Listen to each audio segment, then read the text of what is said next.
Okay, we are now on to our penultimate session of the morning, how to access finance, a topic that we know is front of mind for so many small businesses. Joining me to explore this topic is my co-host, Tom Wood, Head of SME Business Banking at HSBC UK.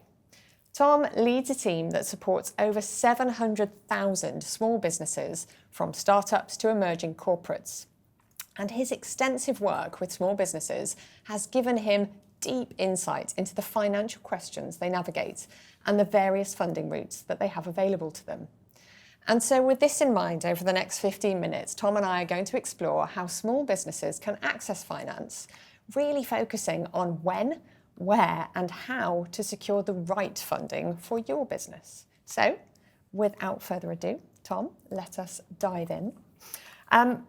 For those, I guess, who haven't gone down this route, can be quite a complicated area. People don't know where to start.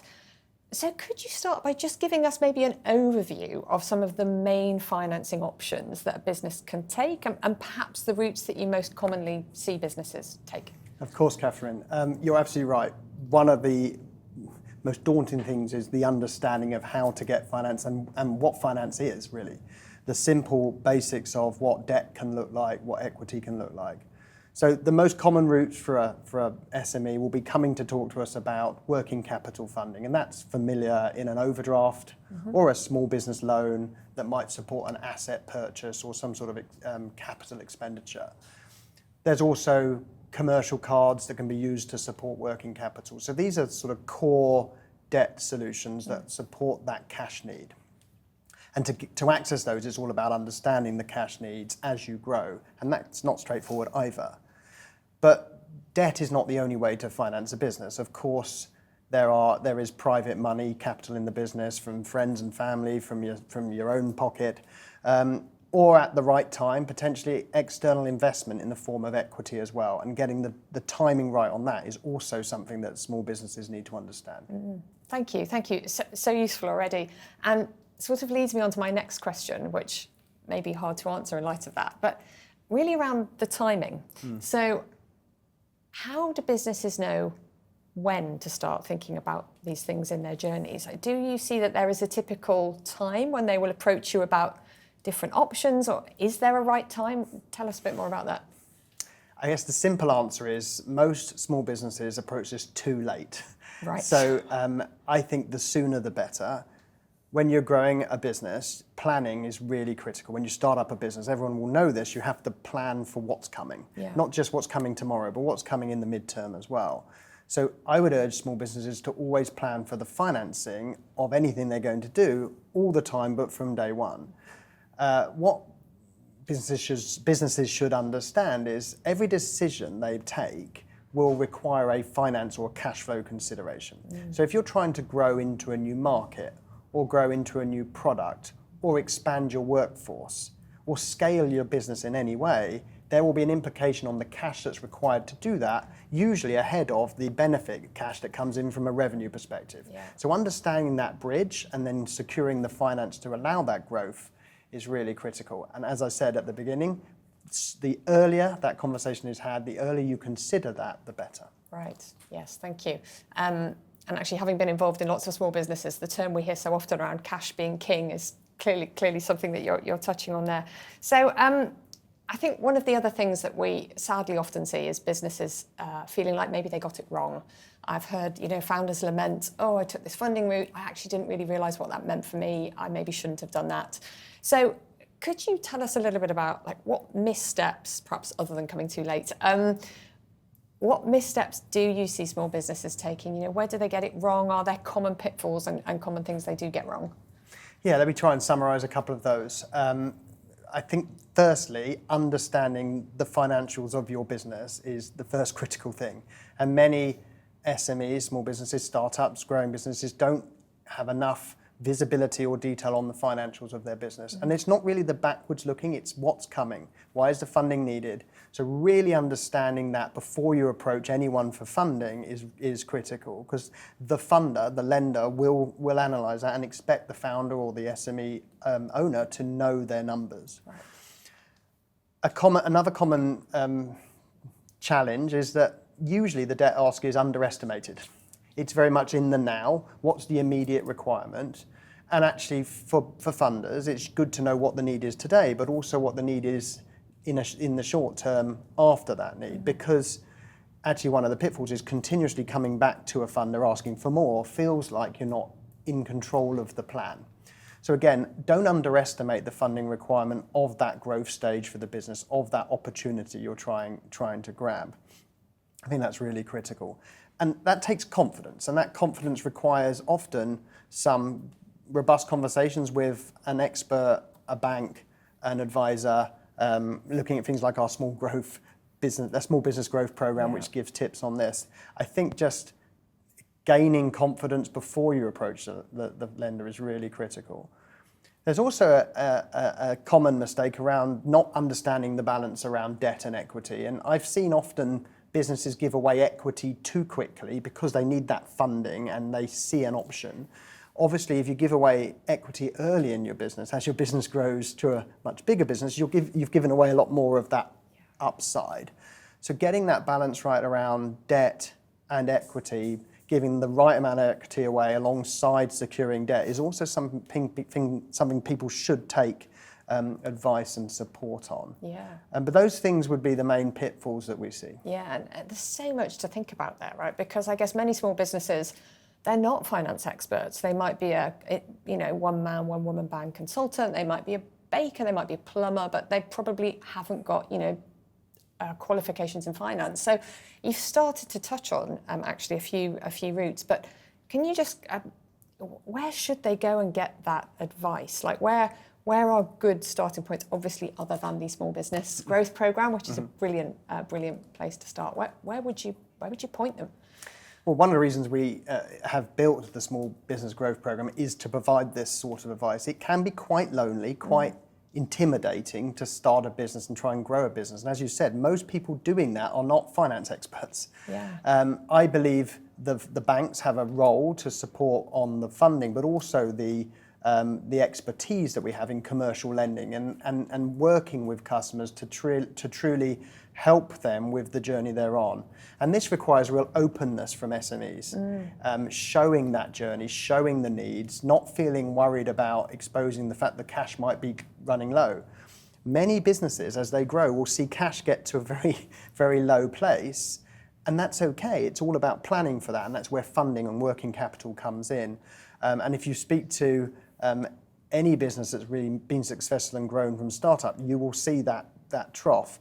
And you touched on it earlier, cash is key. I know it sounds cheesy, but cash flow management is absolutely critical, and understanding where the peaks and troughs are going to be. And talking to your advisor, talking to the bank, really understanding the financials that you have in your business to those peaks and troughs is critical. Yeah, well, that's brilliant. I actually used to run a small business. I wish I'd talked to you back in those days. So just digging into that a little bit more, you've touched a little bit there on the role of banks. So as a business continues to grow, what role can a bank such as HSBC play in helping that small business on its growth journey? So we're absolutely here to help. I see us having a real responsibility to help small businesses on their growth. It's not just about funding. It's about, yes, our balance sheet and how we extend that to support the growth of businesses alongside the other funding routes that they take. It's also about providing the expertise of running a business, introducing them to experts and partners in the areas outside of finance. And again, the Small Business Growth Programme is doing that. Connecting businesses to potential suppliers, customers, peers, giving that peer-to-peer network that HSBC can provide to customers is really critical, because truly other SMEs have gone through this, and that learning from one another is also really, really important. Yeah, that's great. And that is something that you guys at HSBC are brilliant at, is creating those moments and events where you do connect those businesses.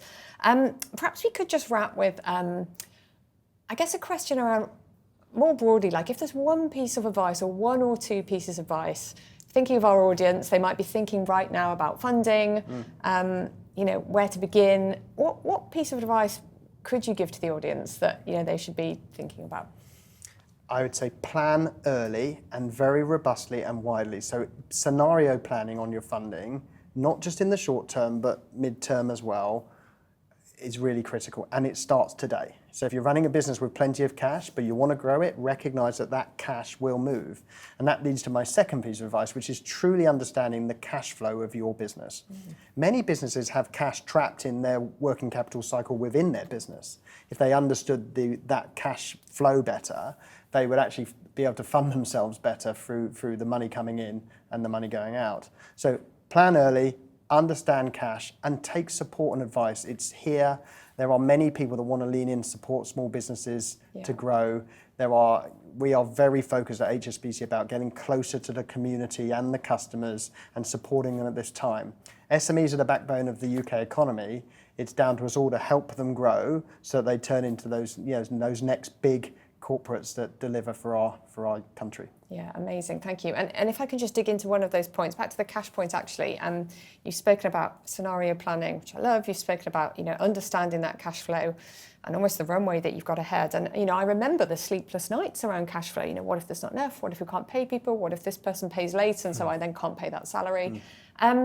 Again, where would you direct someone to? They're at the start of their journey. They want to understand cash flow. It is so important. Like, where can they go? I'd say talk to the bank, 100%. I would say there's a lot of technologies out there that can help you with cash flow forecasting, absolutely. I think many small businesses don't necessarily want to invest in people around them, even in their own team, to manage this side of things. A CFO type function, or I know small businesses won't necessarily have the money for a finance director, but that team of credit controllers or people focusing on cash in the business is money well spent, because it will help you with the longer term growth of your business. Yeah, amazing. Thank you so much. So practical already. Now, I know we've got some questions. We've got lots of questions coming in from our audience. Let's see what we have. Oh, brilliant. Flows on from our conversation nicely. So first question. We've had cash flow problems in the past. Does that make it harder to get funding? And what can we do to improve our chances? Oh, such a great question and such a common challenge. As I said earlier in our discussion, most businesses on a growth journey from startup will run low on cash. And that's an expected journey for a customer. Even the biggest, most successful companies that have grown will have talked about running low on cash. It's about having a story about moving forward. So obviously, if you're still existing as business and trading well, you've navigated that cash flow challenge. So when you next go for growth, you'll have the right financing around you. So I'll come back to it, planning, being able to talk to what happened in the past, why that won't happen again, giving the funder comfort that you have learnt the lessons, that you do understand now better your cash position, potentially that you may have taken different form of financing, private money, equity, and how that also now helps with the ask that you're going to give to the bank or the lender. Yeah, brilliant. Thank you so much. So helpful. Okay, another great question. I've bootstrapped so far, but we're ready to scale. How do I know if bringing in an investor is the right move? And how do I protect ownership and control? Again, a great question that many fast-growing SMEs in particular will be grappling with. The balance of funding from your own money, keeping control of the equity of the business, versus getting the ability to grow through new money. And often businesses turn to external equity because it accelerates that growth. It really grabs that opportunity in front of you. There is no right answer to this because it all comes at a price. If you give away equity, you're giving away future value as well as current value. And if that upside is really big, it's a big number that you're giving away. So I think take advice, have the conversation, scenario plan for what you may be giving away equity-wise, for what you will be grabbing growth-wise and scale-wise, and recognize that many businesses that grow into large corporates from SMEs do take external investment along the way. Yeah, brilliant, thank you. I think we've just got time for one quite quick question. Are there any financing options that small businesses often overlook but should be exploring? In the traditional funding route, I think as you grow, there are structured funding options. So receivables finance, trade lines, those things often are for businesses as they grow, as they internationalise, as they scale. They can help because there's more structure to the mechanism of funding. But again, I would talk to the banks, I would talk to the advisors around what the best mechanism for funding is. There are many different ways to finance a business. Oh, brilliant. Tom, thank you so much. I feel like I learned absolutely loads. I really enjoyed that, and I'm sure that our audience did too. So Pleasure. Thank you.